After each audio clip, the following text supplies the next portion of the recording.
now.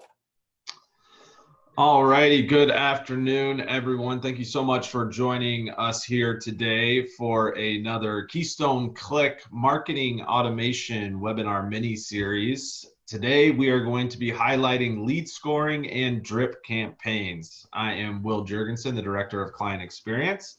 And with me here today, we have Spencer Bard. I am the Sales and Marketing Coordinator here at Keystone Click. Awesome. All right, let's take a quick little peek at what it is that we will be covering today. So, as we mentioned a little bit in our opening slide, we're going to be covering a kind of a combination of lead scoring and drip campaigns. So overall, we're going to be kind of covering what is lead scoring, right? You know, what is the basis of lead scoring? How do you then utilize that lead scoring? That's going to take us right into what are drip campaigns. Spencer and I are going to kind of talk a little bit about how to create those drip campaigns. And then at the end, we're going to actually tie the two together. So how do you use lead scoring in your drip campaigns?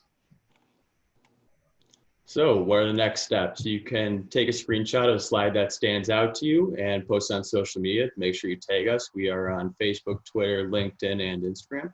And tell us how this webinar is going to help you. And you'll have a chance to win the book, Secrets of Ad Agency Owners, the Biggest Marketing Mistake I've Ever Seen, which features our CEO, Lori Hyvie. Perfect. All right, let's dive right into it. So what is lead scoring? So lead scoring, as we've kind of defined here, and what you'll probably recognize on the right-hand side of the slide is a sales funnel, right? So lead scoring is ultimately a methodology for ranking leads in order to determine their sales readiness. Where are they at in that sales pipeline, right? So leads are scored based on, interest that they've shown in your business, their current place in the buying cycle, and of course, their actual fit in regards to your business. There are a number of times, I'm sure we've all experienced it, where we've gone kind of on the sales process with a potential prospect, but we kind of only found out maybe too late that they weren't actually a good fit. So lead scoring really kind of helps us determine who is and who may not be a good fit for our business. So it's ultimately just an effective model that helps sales and marketing departments identify valuable prospects, right? And really kind of understand where they lie inside of that sales funnel, right? Awareness, interest, decision, action. So, for us, a lead scoring system, it really only works when it's properly set up and it's being used on a regular basis. So it's a component to our marketing that we really, marketing and sales, that we take very serious and are constantly, monitoring it. Because if you're not, you really kind of run the risk of it just really being a waste of your time, from a sales and marketing perspective. Oh, all right, we're good. So what we've done here is actually kind of shown you a little screenshot of our ranges here inside of Keystone Click that we use. So ranges, need to be specified and highlighted. Prioritizing leads based on a score that helps us best use our time.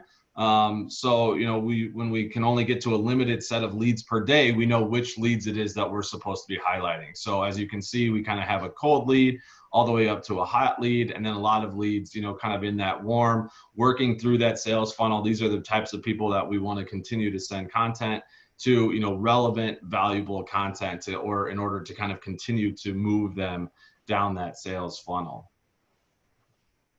The next thing that we've done here is actually highlighted some rules that we've put in place, right? So you can score your leads based on multiple attributes, including professional information that they've submitted to you, how they've engaged with your website and brand all across the internet, right? So from, information that they provided to you would be something like a form that they filled out, maybe on your website, maybe on a landing page, maybe on some sort of automation that you have out there, and really this process is going to help both our sales and our marketing teams prioritize these leads, respond to them appropriately, and then increase the rate at which these leads ultimately are able to become our customers. So you can ask questions on your landing page forms, right?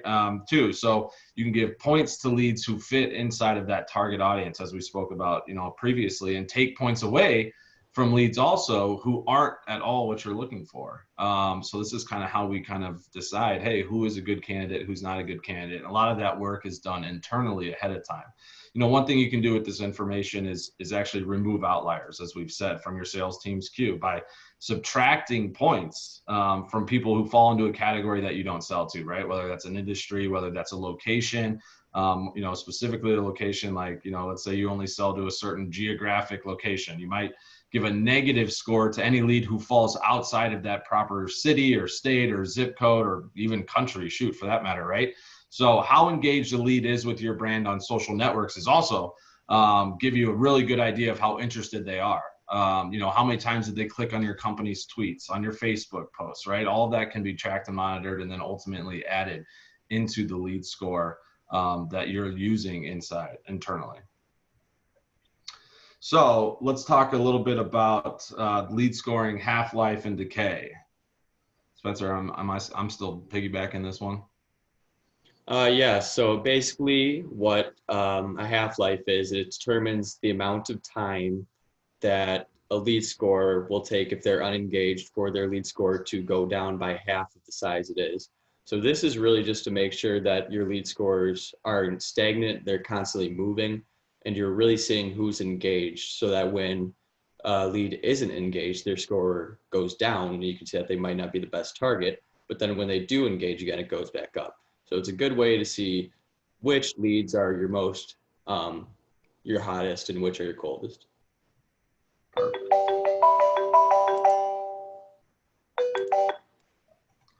All right, so next let's look a little bit into lead scoring in action. So we've taken a couple of screenshots, we've blocked out names, from our prospects and people inside of our own sales funnel, but this gives you a really good kind of, indication on how a lead has interacted with us, interacted with our website, and that's going to tell us a lot about how interested they are in buying from us ultimately, right? So for us, we're taking a look at our leads, who have also eventually become customers, which offers did they download? How many offers did they download? Which pages and how many pages did they visit ultimately before coming before coming a customer, not before coming a website. That'd be weird.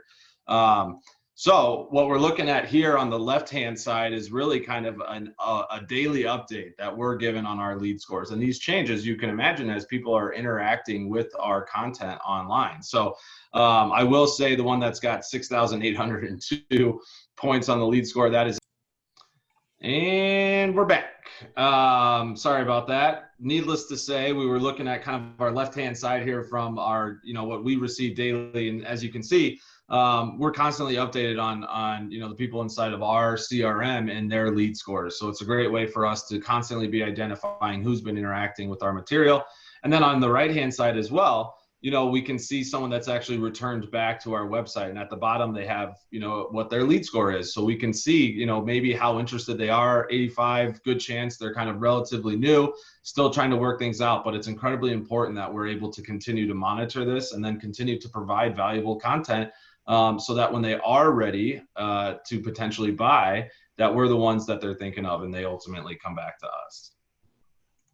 So that takes us to kind of the last component here with lead scoring list creation. So, lead scoring presents ultimately just a great opportunity to build lists based on your contacts with the highest scores, right? So if your lead scoring is set up properly internally, you've spent some time thinking about it, then your contacts with the highest lead scores, should be your most promising leads. And really, in order to create a list based on lead scoring, you need your content list, your contact list to create a new list with new leads and being able to provide them with content that's farther down that sales funnel, not so much of a discovery or interaction into who you are, but actually, more about your service offerings, more about the value that you've provided other clients. So, from there, you can really, name your list however you choose.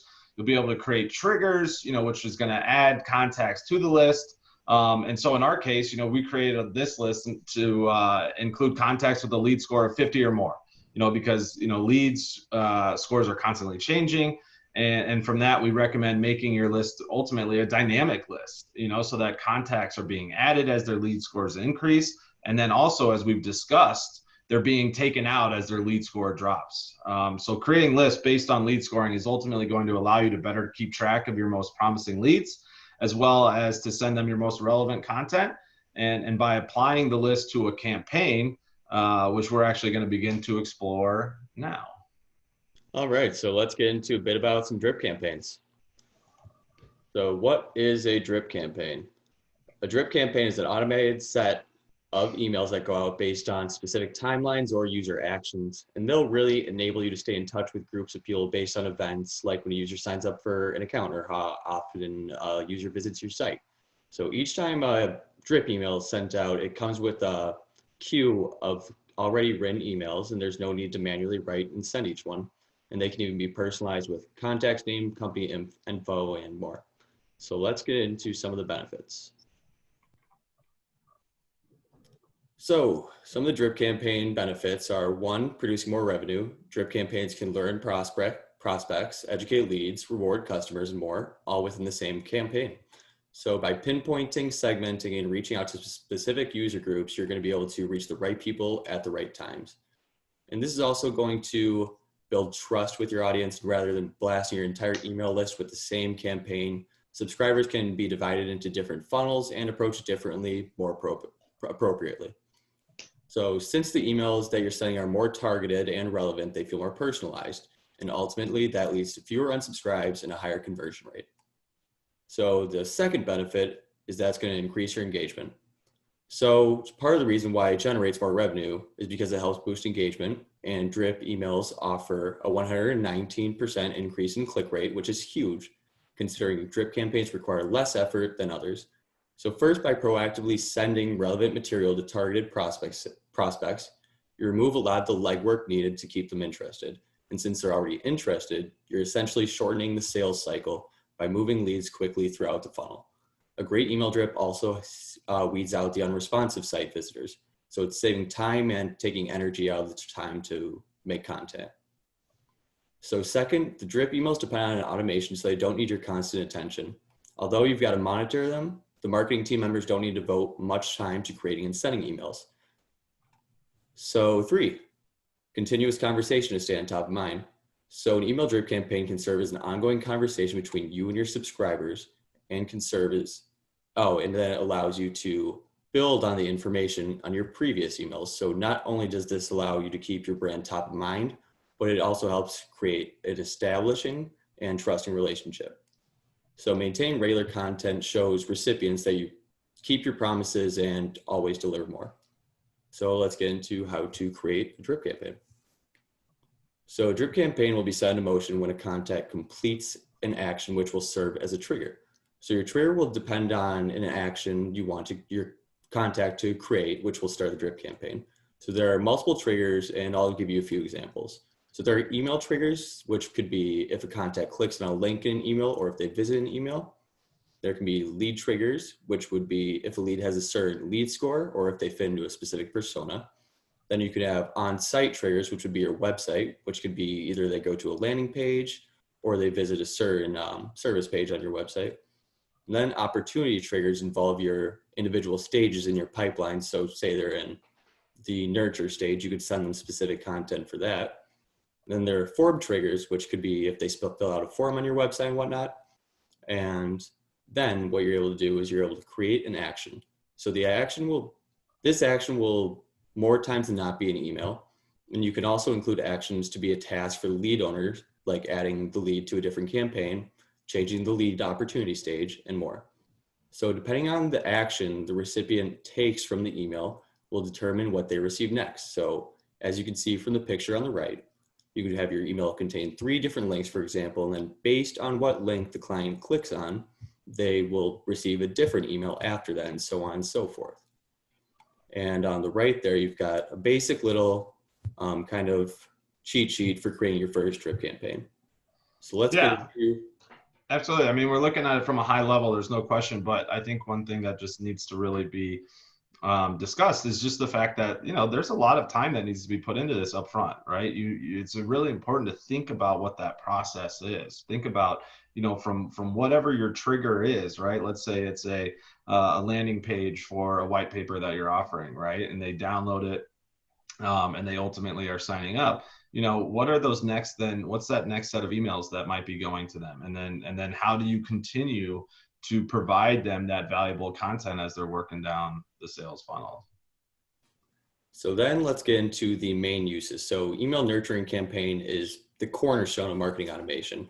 So they help you nurture your leads down the sales funnel. So simply put, nurturing campaigns are about sending people the right information at exactly the right time. So this will be designed to engage leads with relevant content, frequent calls to action, pushing them to take the next steps in the sales cycle. This type of campaign is ideal for longer tailed sales cycles as it enables you to maintain a high level of engagement and momentum over time. And by combining this with lead scoring, you know exactly when to pass a lead from nurturing to your sales team. And then shopping cart abandonment. So people abandon their shopping carts for many reasons, which can seem difficult to control, but with marketing automation, you have all the tools to rope them back in. So shopping cart abandonment allows you to follow up with your customers who abandon their prospective purchases, offering them additional information on why they should complete the transaction, as well as offering them other incentives. And just like any other campaign, these emails are timed to go out at specific intervals and are based on the leads, behaviors, and responses. So then we've got onboarding and welcoming campaigns. So from the very first moment a new customer signs with you, it's important to be attentive. So welcome and onboarding campaigns allow you to provide your customers with helpful and relevant content right from the start, guaranteeing improved customer satisfaction and retention rates. And then I assign tasks. So this doesn't exactly apply to drip campaigns in particular, but this is another way that visual workflows can be used. So if a lead completes a task, say they fill out a form, you'll have the option to create an action, which could be to assign the lead owner. So in this case, we assigned a Lori, and we gave her another action, which is to send her a notification to have her send you an email. So it can also be beneficial for your sales team for assigning leads and sending them reminders to email and whatnot. So let's craft the perfect email. So first you want to do is focus on the value add. Include a value add at the beginning of all your emails. If you start an email with your call to action right away, it's going to feel salesy and it'll lead your recipients to stop reading. If you start by providing worthwhile information such as a freebie, a blog, or a study, it will hold your audience's attention and convince them to keep reading. So make sure that your value add pertains to the topic of the email as well as your CTA. And then you're going to want to keep your emails short as first. You want to build trust with your audience, and overloading them with long emails can dissuade them from reading your future emails. And going off that, keep your paragraphs short. So the big blocks of text are intimidating, especially on small devices. Keep your paragraphs short and concise and try to get straight to the information as fast as possible. And by doing that, take out as much filler as possible. And then get personal. Personality is everything, whether it be conversational marketing or an email campaign. So being personal in your emails is an easy way to show your audience that you are there for them and you want to help them. This results in trust and loyalty. You're going to want to avoid marketing language and large media. Both of these can reduce deliverability, and all your email clients like Google, Gmail, and Outlook are always looking for reasons to send your emails to the promotional folder, which can be caused by doing this. And then use compelling subject lines. Use emotion to create effective subject line. A good subject line can make a huge difference in your open rate, and your audience isn't going to see what you have to say unless they're captivated enough to open your email. And then you want to create urgency. You can accomplish this by doing a time-sensitive offer or exclusive offer by setting a deadline or whatnot. And this creates a sense of urgency, which allows your audience to feel more compelled to take action and jump on your offer. Then finally, you get to the call to action, which is the final step in creating an effective email. So your call to action is the culmination of all the work you've done to get your audience to read the email to that point. So make sure it's clear what your call to action is, what the next steps are, and how it will help your audience. And then something new is a PS statement. A PS statement is a great way to include your offerings, and this will go after you've signed your email, like a normal PS. So this is a way for you to include your offerings that might not be related to the emails you sent. What we suggest for PS statements is to include 3 to 4 bullet points, having the first couple bullet points being value adds or freebies. And then the last 1 to 2 can actually get into your specific service offerings. For instance, in some of our emails, we begin with the first 2 bullet points being freebies, such as subscribe to our webinars or a copy of a free white paper. And the last 2 points will include one of our specific service offerings, which can vary based on our email.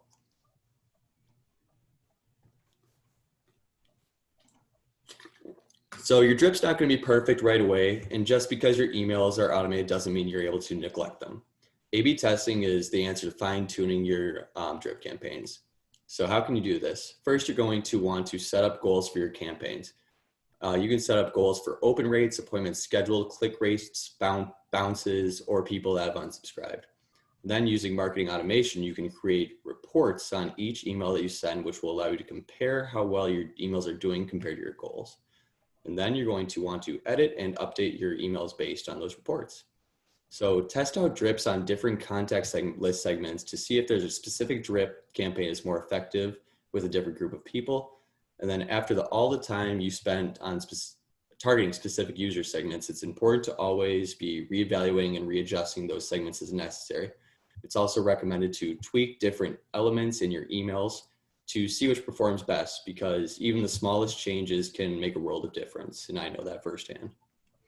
Yeah, absolutely. Well, and I think, this slide, while it pertains now to specifically to drip campaigns, there's no question that you need to be testing and looking at results for all of your marketing efforts, right? There are a number of clients that we have where, when we're asking them certain questions about what type of marketing they're doing, they don't really have, they're doing stuff, they're writing blogs, they're writing content, they're sending out information, they're providing value to their prospects, but they don't really have any way of measuring it. And measuring it and A/B testing it and looking at the results is an incredibly important component, no question. So now let's see how, in fact, we can convert lead scoring into our drip campaigns, right? So we've outlined it here a little bit, and we spoke a little bit about lists, right? So, one way to, or really the first way to use lead scoring in drip campaigns involves those lists that we talked about that we've created, right? So we can use these lists ultimately to apply to an action group. So a set of actions, typically these are emails that are grouped together to accomplish a desired result. So, these action groups can be saved independently and attached to one or more different triggers inside of that automation, right? So for our example, when we get our list and then we go to our settings, from there we can schedule an action group, for that specific list. So when you schedule an action group, the contacts will immediately start receiving all the emails or actions that are in that action group, right? So you've set up your drip campaigns, you're in the same process, you're constantly updating lists, your lead scores are constantly changing, but when they hit a trigger point, boom, now they join that action group. They're entered into that drip campaign that's already been created, right? So a lot of it can be done on the back end. And, again, set up takes some time, but once you get these things rolling and contacts are able to be added or deleted based on that lead score and based on what list they're in, that's when you're really going to start seeing the automation, the magic of the automation, if you will. So the second option for incorporating lead scoring with drip campaigns is visual workflow. So for visual workflows, you're able to set a trigger which triggers the automation. So in our case, we had the trigger be if a contact had a lead score of above 50, and you can set that to be your desired lead score. So then our action is to deliver an email to all the contacts who have over 50 lead score. So from there, if they visit the email, we added a filter where they got moved to a different branch of the workflow, which will send them a different email than they would have received if they hadn't visited the first email. So then we did that with the second and created a third branch. So even if we wanted to get super in depth, we could have created triggers for each email, which would have created even more branches. And even though we just created this example with the gated triggers being if they visited the email, you could make the triggers be if they visited, clicked a link in the email, if they viewed a media item within an email. So these drip campaigns allow you to keep the conversation going with your most engaged customers and helps you send the content that is most relevant to what the contact is looking for. And it's all automated. Yeah, absolutely. So what we've kind of just highlighted on the right-hand side is just a kind of a look at what kind of that automation and those campaigns look like, right? So it starts with that trigger. They're then moved down into an action, and then based off what action they're taking, there are multiple other actions as well. So again, this is something where you need to think about what that buyer's journey is, right? What is the process that they go? I mean, a buyer's journey could be anywhere from 12 days, 12 weeks to 12 months, right? You're never really certain when they're going to be ready to buy. And that's ultimately where kind of a lot of this automation, these drip campaigns and the lead scoring as well comes into play, so that you, without actually talking or sending those weekly emails or calling them all the time, which are important components, we're not denying that at all. It's still incredibly important to make sure you're maintaining a good quality relationship with your prospects. But this is just a way to automate that process and to make sure that you can maintain focus on the day-to-day operations while on the back end that you're still sending valuable content and staying in front of potential prospects. Right. And along with the list, the visual workflows are also dynamic, meaning that anytime a lead gets to the threshold that it's required to start the automation, that they will automatically be included, and we'll start sending them the information right away. Yeah. And one thing we'll just mention here is a lot of our concluding actions are actually reaching out to the sales team to say, hey, now's the time for a phone call, right? Like, our prospects aren't just signing a contract after the workflow is completed, right? That's not what it's all about. But there are actions at the end or towards the end of a lot of these workflows where it's, okay, now's a good time for a sales representative to, have that phone call or send that email and really make it more of that personalized experience, because, based on what we've seen and what we've built, they're farther along in the sales process.